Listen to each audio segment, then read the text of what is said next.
আসসালামু আলাইকুম সবাইকে। আজকে চলে এসেছি একটা ব্লগ নিয়ে, আপনাদের সাথে গল্প করব আর ব্লগটা শেষ করব। এই যে আমি দেখিয়ে দিচ্ছি যে মাংসগুলো, সেগুলো হচ্ছে হাঁসের মাংস। ঈদের পরপর আসলে রান্নাবান্না কেন জানি করতে কিছুতেই ভালো লাগছে না। ফ্রিজে গিয়ে খুঁজে টুজে বের করেছি হাঁসের মাংস, আসলে পেয়ে গিয়েছি হাতের কাছে, ছিল হাঁসের মাংস, তাই ভাবলাম চটপট একটু হাঁসের মাংসই রান্না করে ফেলি। এই যে হাঁসের মাংস ধুয়ে পরিষ্কার করে নিয়ে নিয়েছি, আর নিয়ে নিয়েছি প্রাথমিক যে মাংসের মশলাগুলো, সেগুলোই দেখিয়ে দিচ্ছি আপনাদের।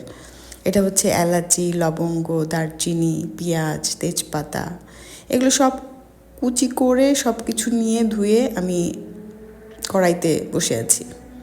আর আপনাদেরকে দেখিয়ে দিচ্ছি প্রাথমিক যে মশলাগুলো, সেগুলো আপনারা একবারে দিয়ে দিতে পারেন। তো এগুলো সব কিছু রেডি করতে করতে আপনারা কে কে হাঁসের মাংস খুব বেশি পছন্দ করেন? হাঁসের মাংস কিন্তু শীতকালে আমাদের দেশে খুব জনপ্রিয় একটি খাবার। মানে শীতকাল আসলেই হাঁসের মাংস খেতে হবে। কিসের সাথে কি রিলেটেড সামটাইমস আমি নিজেও বুঝি না। হাঁসের মাংসের সাথে আসলে শীতকালের কি রিলেশন। আবার অনেকে বলে যে হাঁসের মাংস খেলে নাকি অনেক গরম গরম লাগে, তাই হয়তো শীতের দিনে গরম লাগার জন্য সবাই হাঁসের মাংস খাওয়ার পেছনে ছুটে। দিয়ে দিচ্ছি কড়াইতে আমি পর্যাপ্ত পরিমাণের তেল। আমি একটু তেলটা কমই দিব, কারণ হচ্ছে হাঁসের গায়ে প্রচুর পরিমাণ তেল থাকে, ওটা থেকেই একটা টাইমে তেল উঠতে থাকবে। হালকা একটু তেল দিয়ে আমি চুলাটা অন করে দিচ্ছি আর একটু নেড়ে চেড়ে নিব। এখানে আমি পর্যাপ্ত পরিমাণের যে লবণ দিয়ে দিচ্ছি। লবণটা দিলে কি হয়, এই যে মিক্সচারটা বা পেঁয়াজটা খুব দ্রুত ব্রাউন হয়ে আসে। এটা খুব ইজি একটা ট্রিক্স। সামটাইমস আমাদের অনেকক্ষণ চুলার পাশে দাঁড়িয়ে আপনার এই ভাজতে হয় পেঁয়াজটা। হাতে অনেক কাজ থাকে, আমরা একসাথে রান্না করে অনেক কাজ কিন্তু করি। হ্যাঁ, তো তখন আপনারা এই ট্রিক্সটা ফলো করতে পারেন। যখনই প্রাথমিক পর্যায়ে পেঁয়াজ ব্রাউন করার জন্য অনেকক্ষণ চুলার পাশে দাঁড়িয়ে থাকতে হবে, তখন কিন্তু আপনারা একটু লবণ দিয়ে দিলে, মানে পর্যাপ্ত পরিমাণের লবণ দিয়ে দিলে পেঁয়াজটা কিন্তু খুব দ্রুত ব্রাউন হয়ে আসে। নাড়তে চাড়তে সুন্দরভাবে আমি নেড়ে চেড়ে নিলাম। আর এখনই যে সবসময় আমি আপনাদেরকে বলি আমি একটা মশলা মিক্সড করে নিয়েছি, মশলাটা আসলে মিক্সড করা কখনো দেখাই না। আজকে চলুন দেখিয়েই দিই। আমি একটু গরম পানি নিয়ে নিচ্ছি। গরম পানি দিয়ে গোলালে খুব ইজিলি মশলাটা ছেড়ে দেয় এবং গুলে যায়। ঠান্ডা পানি বা নর্মাল পানিতে হয়তো এতটা গুলে যায় না। আর যেহেতু আদা রসুন ম্যাক্সিমামই আমাদের ডিপ ফ্রিজ থেকে নামানো থাকে, তো সেক্ষেত্রে নর্মাল টেম্পারেচারে আসার একটা চান্সেস থেকে যায়। তো আমি গরম পানি দিয়ে নিচ্ছি। আপনারা যদি হাতের কাছে গরম পানি করাটা ডিফিকাল্ট মনে হয়, তাহলে নর্মাল পানিতেও করতে পারেন, কোনো সমস্যা নেই। তো এই যে 3 চামচ আদা রসুন, এখানে আমি আদা রসুনটা একবারেই একসাথেই পেস্ট করে রেখে আদার পরিমাণটা একটু বেশি দিই। একটু বেশি বলতে হালকা একটু বেশি দিই। আর এখানে আদা রসুন গুলিয়ে নেওয়ার পরে দিয়ে দিচ্ছি হলুদ গুঁড়ো। সর্বপ্রথমে আমার যখন বিয়ে হয়েছিল, তখন আমার যা আমাকে জিজ্ঞেস করেছিল, তো বলো তো মশলার মধ্যে কোন মশলাটা সবচেয়ে বেশি প্রথমে দিতে হয়। তখন তো আমি কিছুই জানি না, কিভাবে বলতে পারিনি। তখন উনি বলেছিল যে এই আদা রসুন হলুদ মরিচের মধ্যে হলুদের গুঁড়াটা প্রথমে দিতে হয়। তো সেটাই বললাম আর কি। কিন্তু আমি আসলে আদা রসুনটা আগে দিই, কারণ আদা রসুনটা পেঁয়াজে দিয়ে একটু ভাজা ভাজা করে নিলে আদা রসুনের যে একটা গন্ধ থাকে, সেই গন্ধটা কিন্তু চলে যায়। তো আমি সর্বপ্রথম আসলে আদা রসুনটা দিই, তারপরে আমি হলুদটা দিই এবং হলুদের পরে আমি বাকি মশলাগুলো দিই। তাতে কি হয়, কালারটা কীরকম আসছে সেটা খুব ইজিলি বোঝা যায়। যদি আপনারা গুঁড়া ধনিয়ার গুঁড়া বা জিরার গুঁড়া ওগুলো আগে দেন, তাহলে কিন্তু কালারটা ওভাবে বোঝা যায় না। একটু এই জিনিসটা ফলো করে দেখবেন। ওটা মিক্সড করে নিয়েছি, আর এখানে ব্রাউন হচ্ছে সেটাও আমি ভেজে ভেজে আরেকটু ব্রাউন করে নিব। আরেকটু ব্রাউন করে নিলে পেঁয়াজের যে একদম আরেকটু, এই যে দেখতে পাচ্ছেন আরেকটু সাদা সাদা রয়েছে, আরেকটু ব্রাউন করে নিব। তারপরে বাকি যে গুলিয়ে রাখা, এই যে এখন চলে এসেছি, এই যে অনেকটাই কিন্তু লালচে ব্রাউন কালচে একটা ব্যাপার চলে এসেছে। আর উপরে দেখছেন তেলগুলো ভেসে ভেসে আসছে। এখন আমি এখানে হালকা একটু গরম পানি দিয়ে দিব। গরম পানি দেবার পরে ওই যে আমি যে মশলাটা রেডি করে রেখেছি, সেটা আস্তে আস্তে ঢেলে দেব।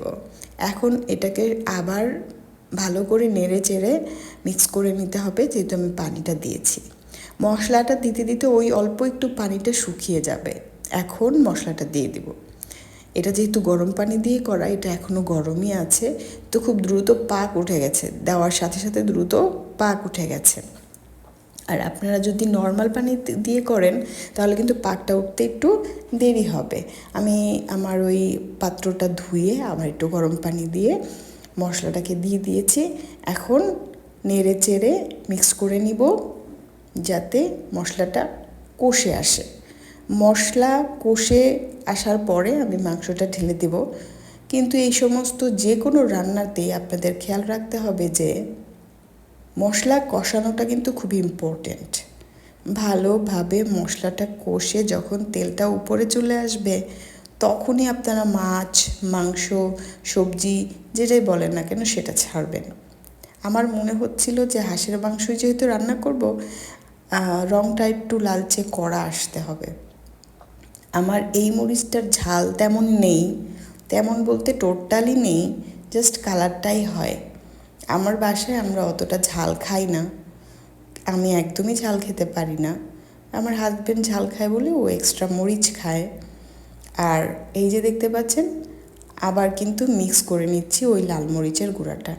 এই লাল মরিচের গুঁড়াটা আসলে অতটা ঝাল হবে না, জাস্ট কালারটাকে রেড করতে সাহায্য করবে। যারা অনেক বেশি ঝাল খান, এখানে কাঁচা মরিচ কেটে ফালি ফালি করে ইচ্ছা মতো দিয়ে দিতে পারেন, বেশ লাগবে। কিন্তু হাঁসের মাংস যদি একটু ঝাল ঝাল হয় তাহলে কিন্তু সেই হয়। গরুর মাংস, হাঁসের মাংস, মুরগির মাংস যখন আপনারা একটু ভুনা ভুনা করবেন তখন কিন্তু ঝাল ঝাল হলে ভালোই লাগে। কিন্তু আমাদের বাসায় অতটা ঝাল পছন্দ করে না বলে আমি ঝালটাকে অতটা রান্নায় ইউজ করি না। তো এই শুকনা যেই মরিচের গুঁড়োটা দেখেছেন, এটা আমি ব্যবহার করি শুধু রান্নায় রং নিয়ে আসার জন্য।